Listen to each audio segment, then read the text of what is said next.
रहीम। अस्सलाम वालेकुम students, welcome back to my channel. आज हम पढ़ने लगे हैं ENG 512 का lesson number 29 about models of bilingualism. इस लेसन में जो टॉपिक हम स्टडी करेंगे वो है हमारे पास questioning assumptions, semilingualism, language dominance, mother tongue, second language learners, heritage language, second language learning process. सबसे पहला टॉपिक है हमारे पास क्वेश्चनिंग अजम्पशंस।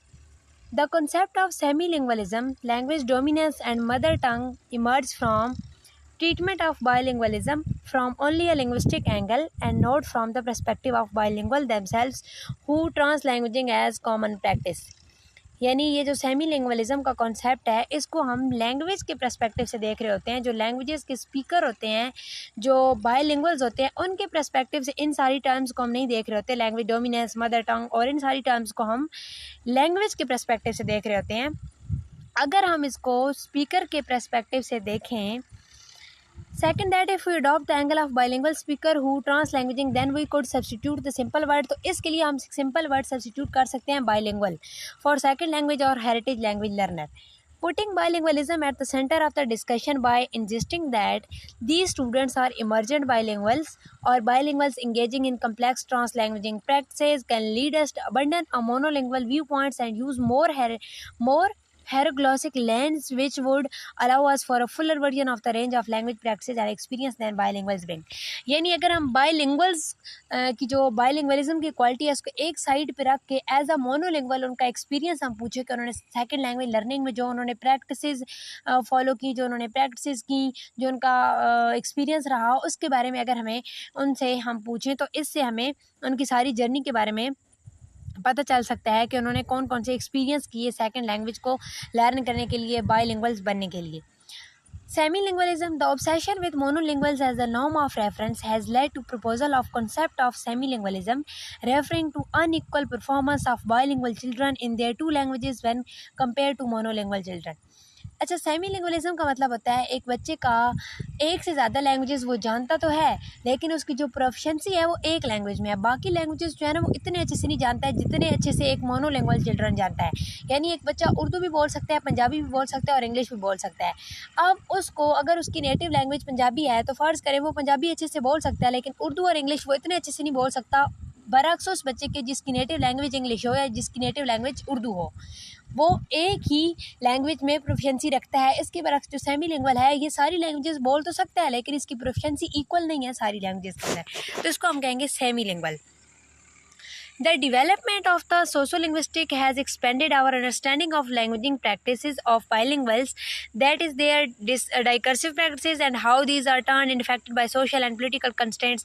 यानी हम जो है ना वो एक बाइलिंगुअल की सारी जो जर्नी होती है, उसकी जो प्रैक्टिस होती हैं वो किस तरह से सोशल और पोलिटिकल कंस्ट्रेंट्स से इफेक्ट हुई हैं, वो सारा हम लोग स्टडी कर रहे होते हैं। This increased understanding has led scholars to abandon a concept of semi lingualism no longer considering its useful characterization. अब ये जो सेमी लिंगुअलिज्म का कॉन्सेप्ट है ना ये स्कॉलर्स के नज़दीक ये इतना यूज़फुल कॉन्सेप्ट नहीं है और ये इतना मतलब इसको इतनी ज़्यादा अहमियत नहीं दी गई है। आगे हमारे पास है language dominance. The dominant bilingualism was defined as one for whom competence is one of the languages was superior to the competence in the other। अब ऊपर हमने पढ़ा था कि लैंग्वेजेस सारी जानता है बच्चा लेकिन वो उसकी लैंग्वेजेस में जो प्रोफिशिएंसी लेवल है वो इक्वल नहीं है। और लैंग्वेज डोमिनेंस में हम ये पढ़ रहे हैं कि किसी एक लैंग्वेज का में बहुत ज़्यादा कॉम्पिटेंस हासिल होना बरअक्स दूसरी लैंग्वेज के, यानी एक लैंग्वेज दूसरी लैंग्वेजेस पे डोमिनेंस है, वो हावी है दूसरी लैंग्वेज पे, तो इसको लैंग्वेज डोमिनेंस कहेंगे। Objecting to the use of speed test to determine language dominance of the bilingual. अब किसी भी लैंग्वेज में डोमिनेंस चेक करने के लिए उसकी लैंग्वेज का हम स्पीड टेस्ट ले सकते हैं। Fishman argued that where bilingualism is socially constructed and not merely an occupation और hobby, the concept of language dominance as determined by the speed test is irrelevant. यानी अगर जो बाइलिंगुअलिज्म है वो जो एक से ज़्यादा लैंग्वेज हम जानते हैं वो बाकायदा लर्न ना की गई हों, वो हमें अपनी सोशल गैदरिंग की वजह से और इन्वायरमेंट की वजह से हमने लर्न की हों, तो ये वाली जो प्रैक्टिस है टेस्ट की ये इररेलेवेंट होगी। Language dominance is a task specific, bilingual generally translanguaging. जाहिर सी बात है जो बाइलिंगुअल होते हैं वो ट्रांसलैंग्वेजिंग यानी वो एक से ज़्यादा लैंग्वेज को महारत से मिक्स करके बोल रहे होते हैं। आगे हमारे पास है mother tongue. Another common concept now challenge is that of mother tongue. अब मदर टंग क्या होती है, इसके मुतालिक भी डिफरेंट फिलोसफर के डिफरेंट नज़रियात हैं, डिफरेंट कॉन्सेप्ट्स हैं. The United State defines mother tongue as the language usually spoken in the individuals home in his early childhood or the not necessarily used by him as present. मतलब कि mother tongue वो वाली language होती है जो बचपन से बच्चे के घर में बोली जा रही होती है, लेकिन ज़रूरी नहीं है कि अब भी बच्चा वही लैंग्वेज बोलता हो, वही लैंग्वेज यूज़ करता हो. अच्छा ये ना यूनाइटेड नेशन के मुताबिक ये डेफिनेशन है मदर टंग की. अब डिफरेंट फिलोसफर के नज़दीक डिफरेंट है, जैसा कि Kaplan and Baldauf argues one may be native speaker of language even though one's mother was not. यानी किसी भी लैंग्वेज का बच्चा नेटिव स्पीकर हो सकता है इस कंडीशन में भी कि उसकी मदर उस लैंग्वेज की नेटिव स्पीकर नहीं है. अच्छा ये अब कैसे होगा, फ़र्ज़ करें कि एक बच्चा पैदा हुआ है और उसके जो पेरेंट्स हैं वो किसी और कंट्री में जाके शिफ्ट हो गए हैं और वहाँ पे जाके उन्होंने अपनी डेली रूटीन कन्वर्सेशन में वहाँ की जो लैंग्वेज है वो बोलना शुरू कर दी. अब बच्चे ने जब बोलना सीखा है तो उनके जो पेरेंट्स थे वो वहाँ की लैंग्वेज बोल रहे थे. अब हालांकि उसके पेरेंट्स की जो मदर टंग थी वो और थी, लेकिन क्योंकि इसने अपने पेरेंट्स से जो लैंग्वेज सुनी है अब इसकी मदर टंग वो होगी. यानी ज़रूरी नहीं है कि हमारे पेरेंट्स की जो मदर टंग हो हमारी भी वही हो. और यहाँ पे उन्होंने ये भी बताया है कि ऐसा भी हो सकता है कि जो हमारे पेरेंट्स जो है ना वो उस लैंग्वेज के नेटिव स्पीकर ना हो. अच्छा ये वही बात है, ठीक है. It's not a useful term but it's nonless widely used. In addition mother tongue tends to be used for language minorities and much less so for language majorities. तो मदर टंग के बारे में भी सबके डिफरेंट कॉन्सेप्ट है. However, there are questions. How does one identify an individual's mother tongue when many are spoken by the mother in the home and acquired simultaneously? अब एक बच्चे की मदर टंग कैसे आइडेंटिफाई करेंगे इस कंडीशन में कि उसकी मदर जो है वो बहुत सारी लैंग्वेजेस बोलती हो, यानी उसके घर में उसके पेरेंट्स हैं वो बहुत सारी लैंग्वेजेस बोलते हों एट अ टाइम, और उसने सारी लैंग्वेजेस साइमल्टेनियसली लर्न की हों, एक साथ उसने सारी लैंग्वेजेस सीखी हों. And often used in trans languaging ways, और वो कम्युनिकेशन में भी ट्रांस लैंग्वेजिंग यूज़ करते हों.